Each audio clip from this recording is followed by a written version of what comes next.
Okay. So this is going to be, we're going to be talking about gait and gait analysis. So gait means walking, obviously, probably most of you know that by now. Okay, so gait is essentially, you can think of it as in different ways, and I've heard it and I've heard it talked about in other ways before too. You can think of it as we are balancing on one leg while the other leg is moving forward. You can think of it, and then we're always switching sides. You can think, I've also heard of gait described as a series of controlled falls where you're just always putting your leg out in front of you, and and gait has to do with catching yourself. That I have heard that analogy used several times before, but I don't really like it because there's a lot more that goes into gait than just falling forward and catching yourself. It is a very dynamic process, and it uses a lot of postural muscles and a lot of components of our whole body.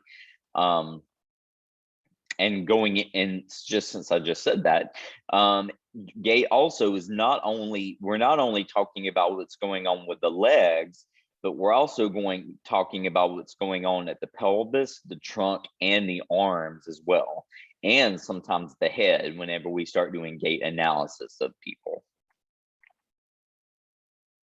So gait is really movement of the entire body from the ground up. Okay. So let's talk about what the gait cycle is. Okay, what a stride is. A stride is basically the distance traveled during one complete gait cycle. Okay, and try not to get lost on this. One gait cycle is defined as, you can define it a couple different ways.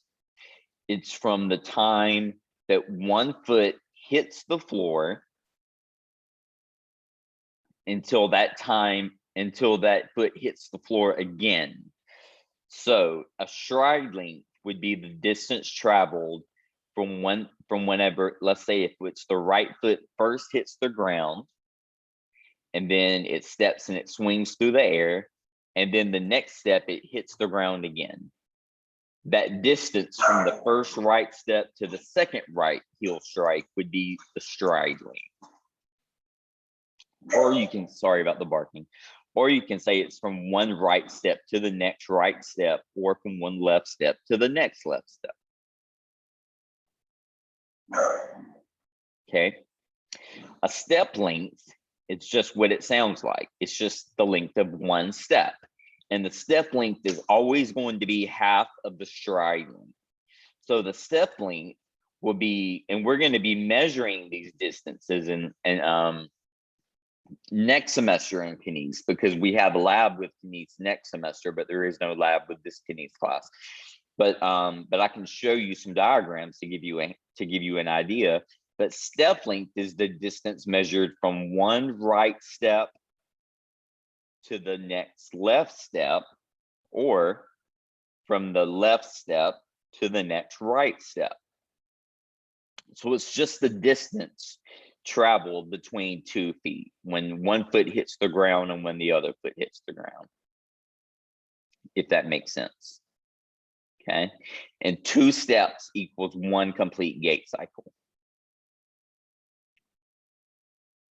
So you can think of as a stride as having 2 step lengths, one for each side. And then, so the step length is 1/2 of the gait cycle, and then the stride length is the whole gait cycle.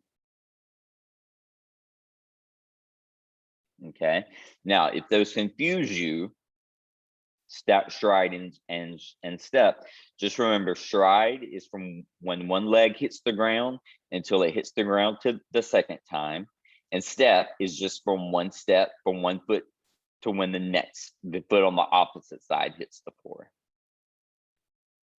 Okay, I know it might be a little confusing now that we're just not introducing it, but look at your book and you'll get a good definition. Mr. Allen, Yes.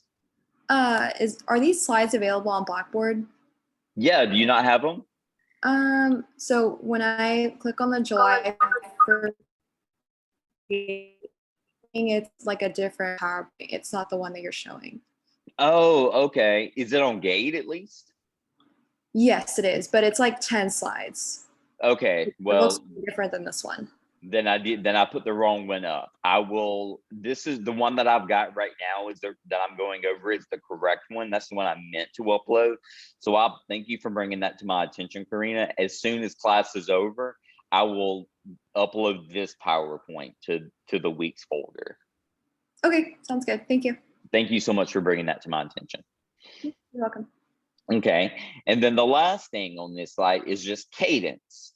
Cadence means the number of steps you take per minute. So that's easy, just the number of steps you take per minute.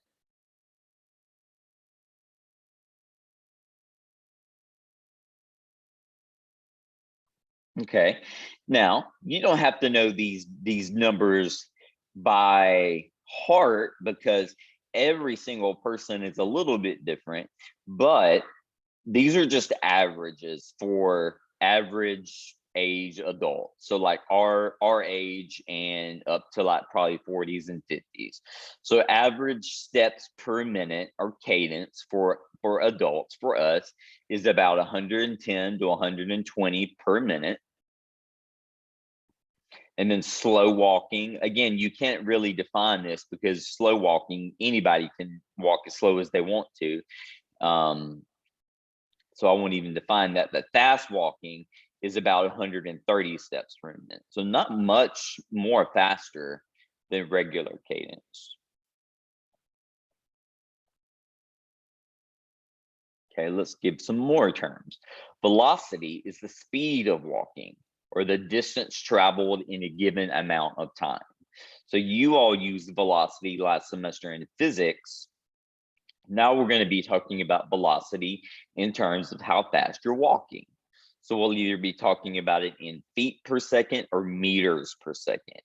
And I will tell you that most everything out there nowadays in textbooks, when you learn and in research and in literature, is velocity is given in meters per second, and usually stride and step are given in either meters or centimeters too.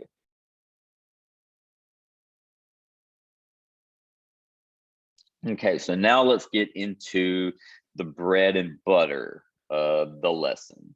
Okay, so we can take walking and we can take one gait cycle and we can divide it into two phases, okay? The stance phase and the swing phase. You will always have a stance phase going on and a swing phase going on. Okay, well, the names of the phases kind of give away what's going on. The stance phase occurs when the foot is in contact with the ground. And the swing phase occurs when the foot is not in contact with the ground, so it's swinging forward. Okay, so those kind of make sense, but let's define them a little bit more. Stance phase is going to begin with what we call heel strike of the foot. So usually, so in normal people, whenever we are walking, and we'll talk about this again in a minute, when we first hit the floor with our foot to take a step forward, we normally land with our heel first, and we call that heel strike or initial contact. Okay, so if we're measuring the stance phase, we're going to measure it from the beginning of one heel strike, and then we'll stop measuring when that same foot leaves the ground. So stance phase is just with one leg at a time, and it accounts for about 60% of the gait cycle. So stance phase basically is when a foot is in contact with the ground, but it's measured in distance and time from the first moment it hits the ground until the moment that it pushes off the floor and starts swinging. Then it goes into swing phase. Well, swing phase is occurring the whole time that the foot is not in contact with the ground. So obviously, swing phase is going to begin as soon as the foot leaves the floor. And then it's taking a step forward, swinging through the air. And then it will end as soon as it hits the floor at heel strike or initial contact. Swing phase accounts for about 40% of the gait cycle. Okay, now before I move on, is there any confusion between stance and swing before I move on? Because I will define it a different way. I will say I'll use different words, but we need to get this before we move on. Okay, so we're good. Okay, let's talk about, now we're going to split the stages ahead, in two, and we're going to talk about just certain tasks of swing and stance. Okay, let's talk about a few more tasks that happen during the gait cycle. Okay, you have weight acceptance,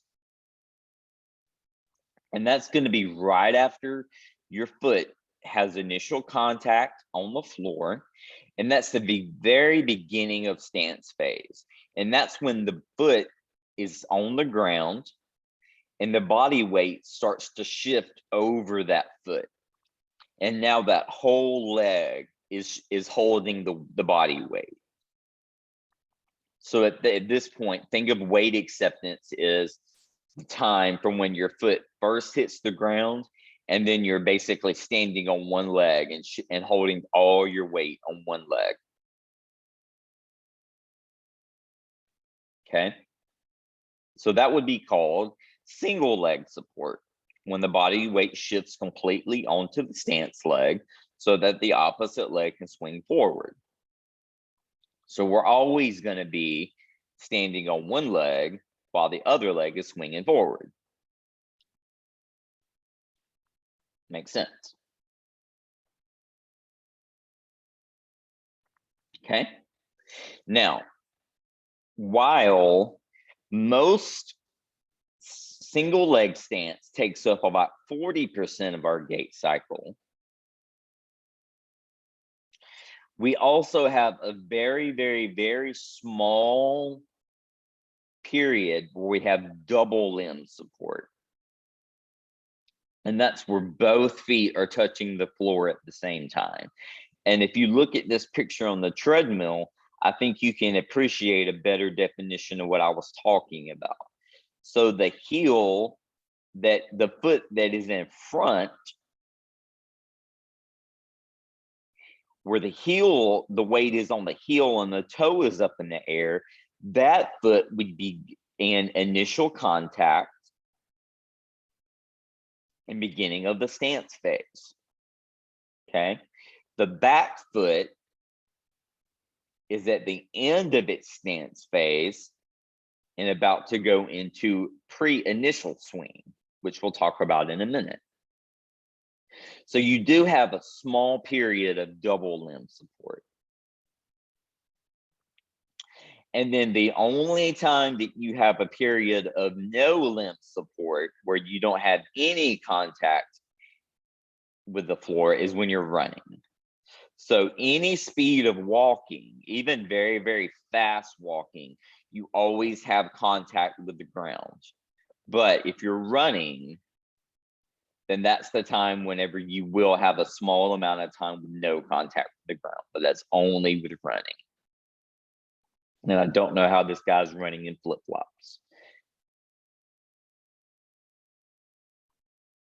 Okay, so let's talk about some terminology. Because, and to make things, so I'm going to give you the definitions of these terminologies, but you have to know these are old terms and new terms. So you have to understand both the old terminology and the new terminology for gait because different clinicians, when they write books and when they write papers, they're going to you never know what kind of nomenclature they're going to use. They're going to either use the old school method of gait analysis talking, or they're going to use the new terms. Or what happens many times nowadays, because in school, we have to learn both of these, and we've been learning both of these in school for so long that now whenever when I talk about gait, sometimes I switch back and forth between the old terms, the old terminology and the new terminology. But most clinicians, I will tell you, will do the same thing. So you need to be able to understand both of them. So let's start at the top. I've already talked about heel strike. Heel strike is the initial contact when your foot first hits the ground, okay? So heel strike it tells you the part of the body that hits first, and then that's the initial contact of the body, okay? The next, we move into what we call foot flat. So then the foot moves from being on its heel to being flat. And that part of the gait in stance phase, we call that loading response. That's when our body is shifting our weight over onto the stance leg and starting to get it used to bearing all of our weight on one leg. Okay, mid stance, they just kept the same name in the new terminology and the old terminology, I guess, because if it's not broken, don't fix it. So mid stance is when you're standing on one leg and your swing leg, the opposite leg, is right next to is swinging in the air, but it's right next to the stance leg. Okay, now heel off or terminal stance is the end of stance phase, almost the end of stance phase. If you think when you're walking, you always push off with your toes, if you think about it. And if you think about it, you always roll over your foot and your heel comes up first and you're on your back foot and you push off with your toes, right? And when we're walking normally, that's what we do. Well, heel off means the heel is coming off the ground, and that means terminal stance. That's the very last part of stance phase for that side. And then immediately after terminal stance of that side moves into swing. And then we go into what we call toe off. So imagine the heel rising off the floor, the toes pushing you forward, and then you pick the foot off the air and the toes come off the floor. That's called pre-swing. And now that stance limb has went into swing phase, and now everything is starting over again, just on the opposite limbs. Okay, now that I've said that, I can go back through that again, but I want to make sure, I want to get any questions. Was that confusing as mud? Was it clear? Do I need to talk about any of it again? Maybe use different terms? Yes. So, like if we're documenting a gait analysis, would we just be documenting like portions that are abnormal, or are we going to document the whole entire analysis? I mean, how are we going to use this? Normally, yeah. Normally, now you're getting a little bit ahead of yourself. Now, normally what you do when you document a gait analysis, you just document what's abnormal. Because if you were to document everything that's normal, well, that's kind of understood and a given. So there's really no need in documenting that. So you would just document what's abnormal. But we haven't even learned normal gait yet. So let's don't even get to abnormal gait yet. We'll talk about that some next week. Okay, but as far as the definitions, I mean the terminology of this, do y'all understand the terminology?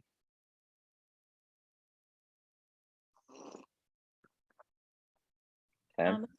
I'm sorry, Mr. Allen. This is a side note question. Okay. Where can I get your Oh, it should be on course content. I think it's on PTA techniques. There's a link on announcements. Okay, thank you. And I just have one room for the whole cohort. So I don't have a separate room for kines and then a separate room for PTA techniques because it gets too confusing for me. So I just have one remind room for just the whole cohort. Okay. Okay, let's move on. So a little bit more on traditional versus new. So now we have the swing. Let's talk about the swing phases. So the old term acceleration just means the act of swinging your leg forward. So they changed that name to initial swing. So think of that as when your toes first come up off the floor and you first start swinging that leg forward. That's initial swing. And that's when your leg is accelerating its speed. Okay, mid swing is mid swing, and it's when the swing leg is right next to the stance leg. And deceleration is terminal swing, right before you have heel contact of that swing leg or initial contact. So we accelerate our leg when we're starting to swing it forward, and then we start to slow it down before we hit the ground.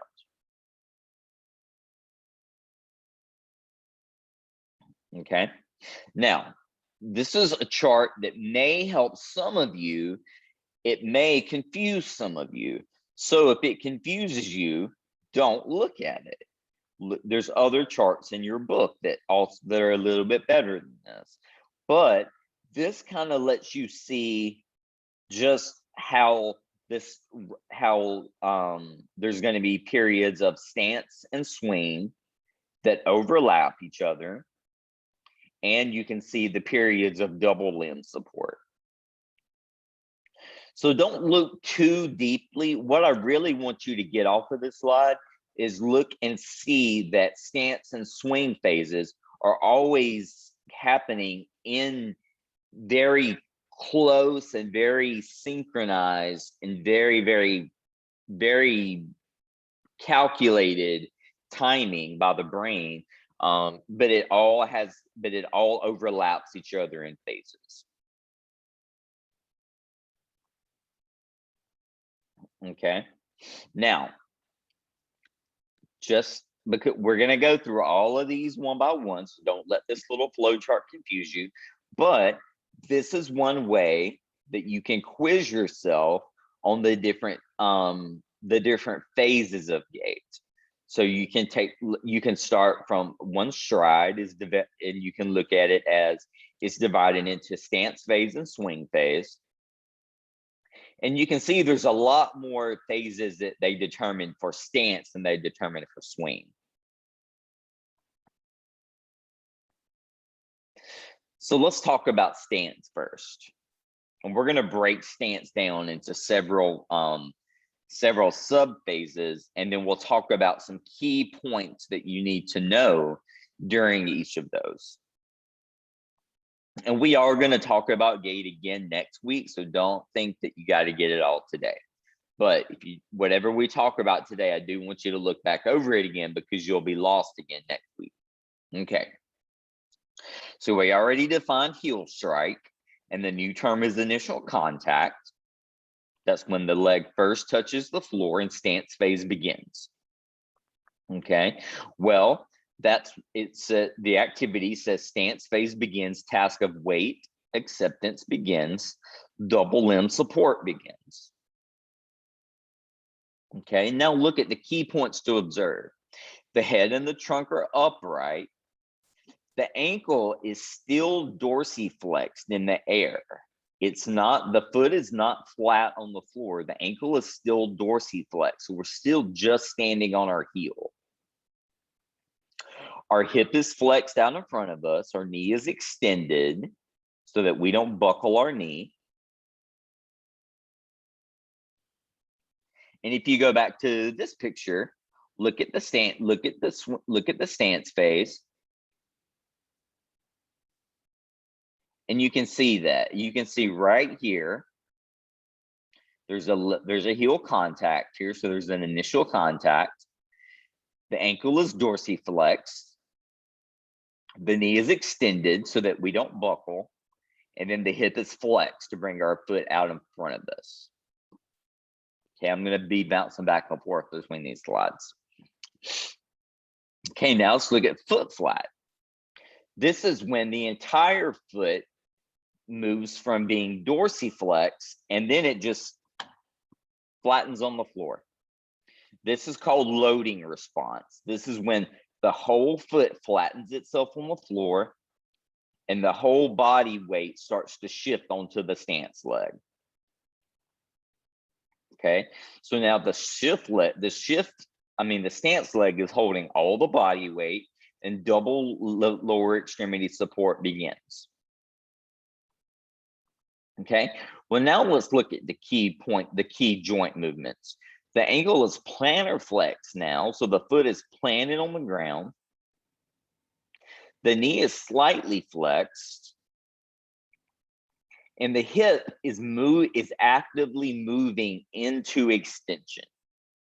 So remember that all of this is happening while we're moving. So none of this stuff happens when we're still. So when foot flat happens, that the hip of that side is actively moving from being into a flex position into an extended position, or the leg is moving from being in the front of the body into moving behind the body, if that makes sense. Does that make sense? Okay. Okay. Mid stance is just when the other leg is next, the swing leg is next to the stance leg. You have slight dorsiflexion on the stance leg. Knee and the hip are usually right over each other, so they're in neutral extension. Pelvis is in neutral rotation, and arms are usually parallel with the body.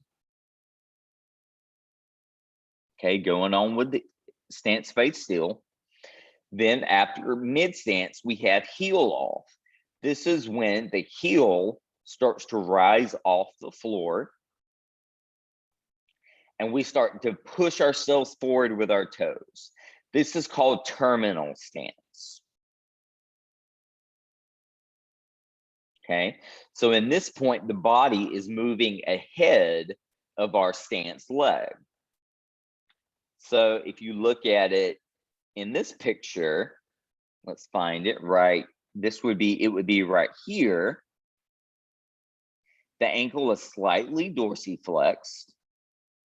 The knee is going to be either extended or slightly flexed.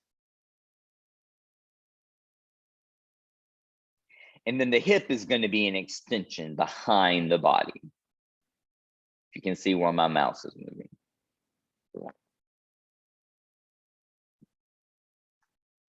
And then the very end of stance phase is called toe off, when the toe leaves the floor. It's also known as pre-swing. It's not part of the swing phase. It's just the end of the swing, the stance phase. So they call it pre-swing. That's when the other foot touches the floor and the stance toes are leaving the floor. This is right where double lower extremity support begins and ends. So it's that quick, very small amount of time when both feet are on the floor.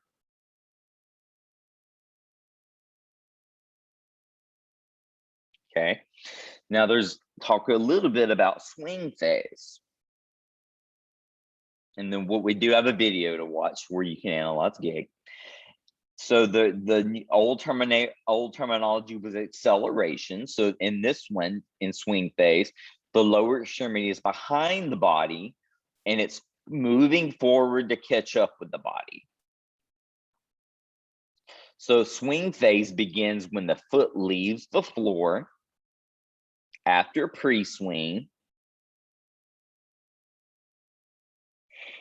and it ends when that foot touches the floor. But let's go back to your initial swing first.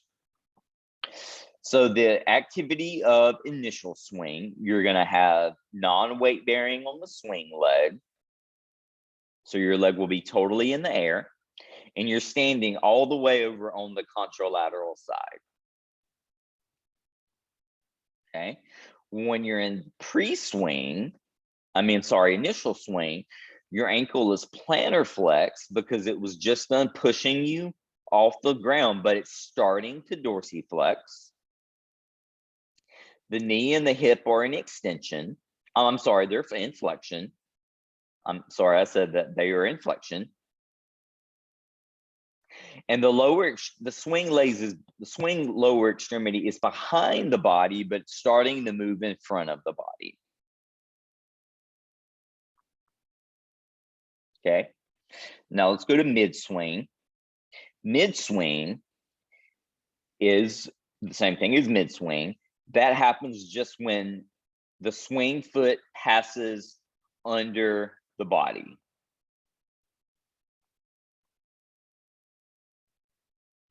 That's all it is.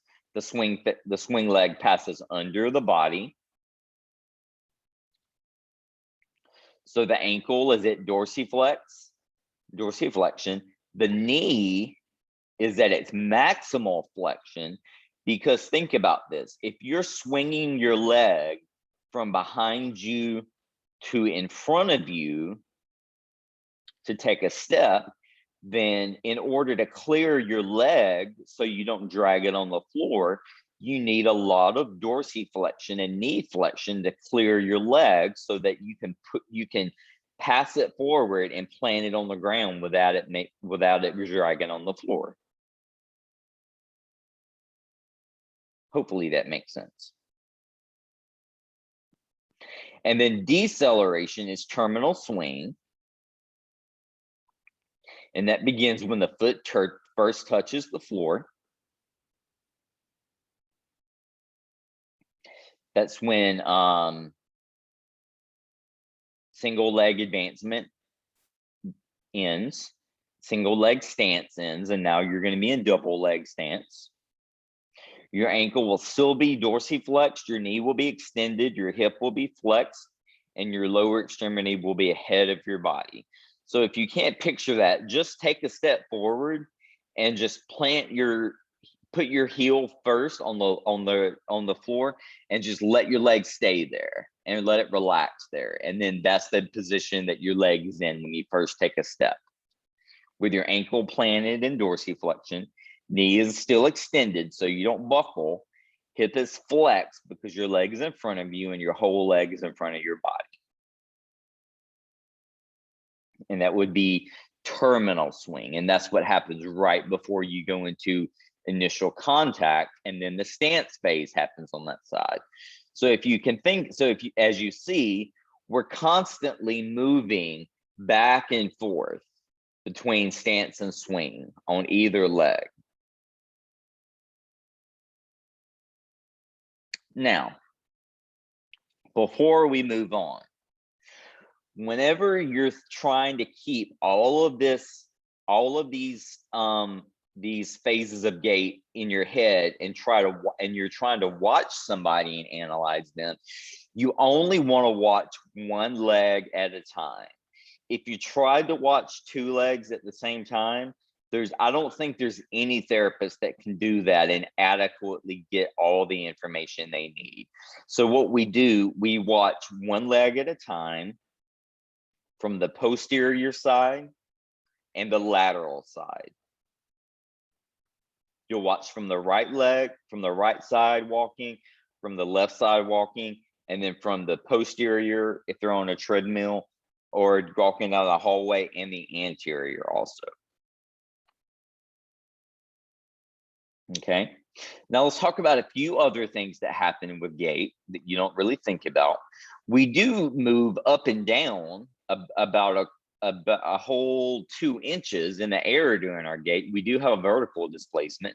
So it has to do with when we're pushing, when we're in mid stance, and then when we're pushing off with our toes, we'll go 2 inches higher in the air. And then whenever we're trying to accept our weight at a leg and hit it heel strike at initial contact, we're lowest. So we also, besides going up and down a little bit, now don't get so caught up on us moving up and down in the air. Horizontal displacement is what I want you to really focus on. That's the movement of our center of gravity of the body as we shift from side to side. So think about it. We're shifting our body the whole time. From gait is basically shifting your weight from one leg to the other. That's the whole horizontal displacement. It's always occurring. It's when we're walking, moving, it never stops.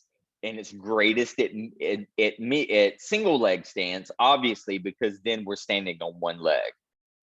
But we're always shifting from one leg to the other. Okay. We do keep our feet about 2 to 4 inches apart normally. We also have a little bit of tilt of our pelvis that happens whenever we walk. So one side will go up and one side will drop down. So often the leg that is swinging forward in the air will be higher, and the leg that is in stance, that side of the pelvis will be lower during gait. So we go up like this too. Okay. Now, if you have weakness of a side, then your pelvis in swing will actually drop lower instead of going higher, and that's known as a Trendelenburg sign. And I can show you a video of that. Now, besides the pelvis going up and down, it also goes forward and backward. Okay, so think about this. Whenever your swing leg is advancing forward, that side of your pelvis rotates forward with your leg. And the stance leg that's planted on the back, that side of your pelvis rotates backwards, if that makes sense. Okay, so before I move on, do the pelvic movements make sense as far as the pelvic movement shifting your weight side to side, and then the pelvic tilt as far as the pelvis tilting up and down, and then the pelvic rotation? Did those make sense to y'all? Or is there anybody that needs to hear it again?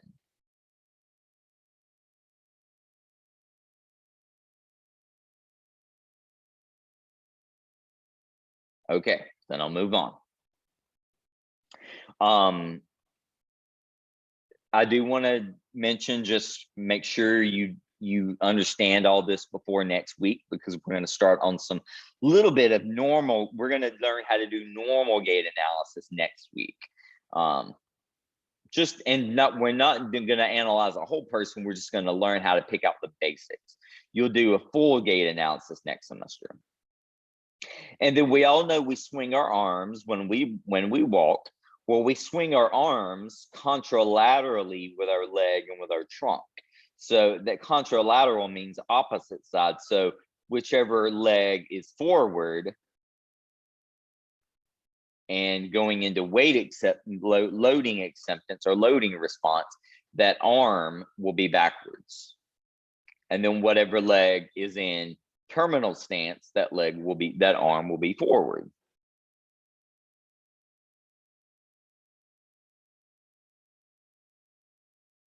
Okay. Things to think about whenever you're looking at somebody's gait is, are they weak on one side that you know of, or do they have any paralysis? You want to know if anybody has any range of motion limitations, if they have any neurological involvement, If they have a leg length discrepancy, that just means if one leg may be a little bit longer than the other.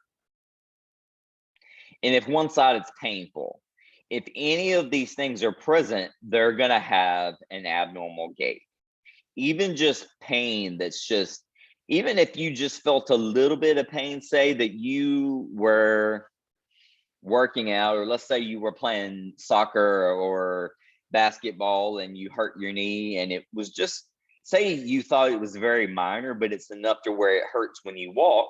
Your gait, if somebody analyzes your gait, even if your knee just hurts a little bit, it's going to be enough to where we can pick out the gait discrepancies on you. And you'll get really good at that in the next couple semesters. And you're going to get to where I promise you, when you learn how to analyze gait, you will analyze every single person that you ever see in public for the rest of your life. So when you go to the mall, when you go out to eat, when you go to get gas, when you go grocery shopping, you are going to notice everybody's gait. That's the PT and the PTA and inside of all of us. We can't turn it off. So I'm just telling you, you're going to be analyzing people's gait the rest of your life. And you see some pretty crazy stuff out there. And I've just had to learn to just close my mouth and not say anything. Okay, let me stop sharing so I can bring up this link, because this is a good gait analysis introduction. Hopefully this link will still play.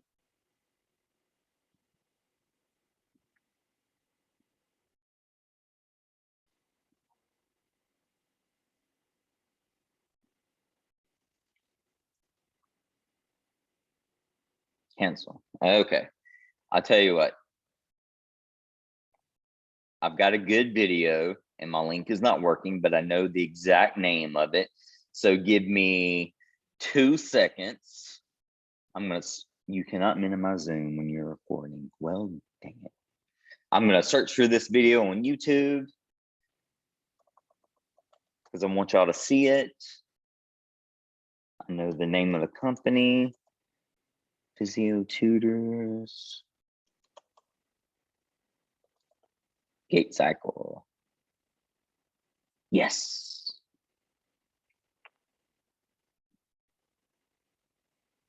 Okay, let me share this screen with y'all. Maybe. So this is just a YouTube link.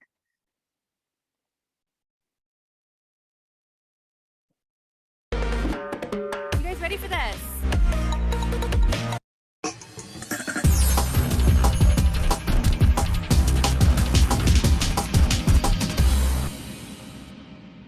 Hi, and welcome back to Physio Tutors. Gait analysis can be part of your functional assessment. You will most likely choose to do a gait analysis when, for example, walking was one of your patient's specific complaints that you have recorded during history taking. When you do a gait analysis, it is wise to look at the patient from the front, the back, and the side. It can also be beneficial to record the gait analysis on video, to show it in slow motion, and to discuss your findings with your patient. So let's take a look. Before we start getting into the analysis itself, let's talk about the gait cycle. We are going to focus on the right gait cycle, meaning we're going to follow the right leg during a full stride. We should begin by defining steps and strides. A step starts with the initial contact of one foot and ends with the initial contact of the other foot. A stride starts with the initial contact of one foot and ends with the next initial contact of that same foot. So it's made out of 2 steps. Now let's begin by looking at the 2 phases of the gait cycle. First, there's the stance phase. It accounts for 60% of the full gait cycle. During stance phase, the right foot is always in contact with the floor, hence the term stance. In the swing phase, which makes up 40% of the gait cycle, the right leg is, you guessed it, swinging. Now let's look a bit closer. During stance phase, the right leg has to complete different tasks. With the heel strike, the leg has to accept the weight of the body. This so-called loading response marks the first 10% of the gait cycle. The loading response ends once the contralateral foot lifts off the ground. We are now in single limb support. Here, we can differentiate further. After load response, up until the point of heel off, we are in so-called mid stance. So far, we have reached 30% of a full gait cycle. The heel of the right foot starts to lift while the contralateral leg has initial contact with the ground. This period is called terminal stance. We have reached 50% of the gait cycle and we are almost through stance phase. While the contralateral leg is proceeding to make full contact with the ground, the right leg lifts off further off the ground. This is the so-called pre-swing and we have reached 60% of the gait cycle. Stance phase is now complete and we start the swing phase. The only task now is right limb advancement until the next heel strike. We subdivide the swing phase into the initial swing from toe off until the feet are adjacent. We are now at 73% of the gait cycle. Following initial swing is a short period called mid-swing and it lasts until the tibia is vertical. We have reached 87% of the gait cycle. The last period, the so-called terminal swing, ends with the heel strike of the right leg. Take a look at this overview. You can download a full resolution picture in the description down below.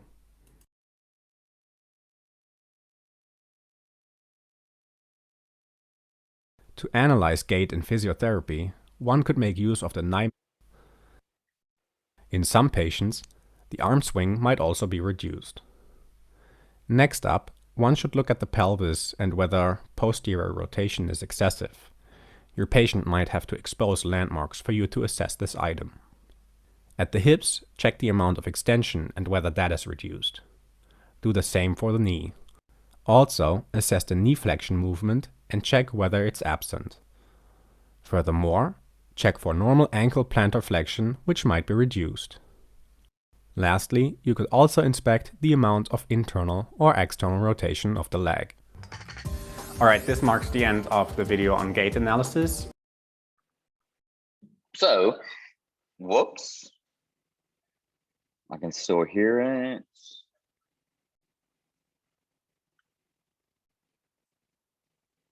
Okay. So that video that y'all just saw, that's the same link that's in the PowerPoint at the end that I wasn't able to click on. For some reason, it just wouldn't let the hyperlink wouldn't work on the PowerPoint, but it'll just copy the same link into your browser and it'll be the same video. But like I said, I know that Gait is a lot, especially when you first learn it. It's like throwing everything at you. We are going to talk about it again next week. So do go back through the PowerPoint, read the chapter, especially in your book on Gait. It's a very thorough chapter and it might be confusing, but it is a very good chapter on Gait. We'll have an activity next week that I've got put together. We may start, I'll send out the instructions in the probably the beginning of the week. It's something that you may be able to do on your own over the weekend, or like if you have access to a treadmill where you live or at a gym, or you can do it in lab on Wednesday, whenever we're in lab Wednesday at next time we're on campus. You can take a few minutes after lab and use the treadmill for your little project that I'm going to give y'all. And again, this is something I haven't done before, but I think it's going to be a cool project to help y'all understand it. It'll be a video project, so it'll be kind of fun to make. And it's just going to be just an introduction to normal gait. Now, I'm not going to have you picking at trying to analyze abnormal gait, because you got to understand normal gait 100% before you can understand abnormal gait and pick it out. Okay, so it'll be just analyzing normal gait and seeing if we can pick out. And there'll be little things on some of us in the class that we can find little deviations here and there. So we'll see that'll be interesting to see who has a deviation if we can find it. Okay, does anybody have any last minute questions before I let you go?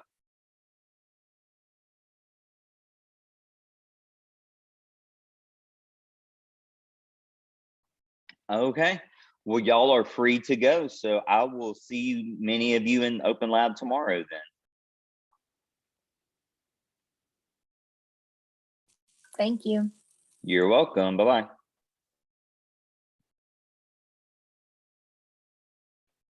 Mr. Allen, are you having Yeah. open lab today by any chance? No, it's tomorrow. It's tomorrow? Okay. So, It's always Friday mornings. okay. Thank you. You're welcome.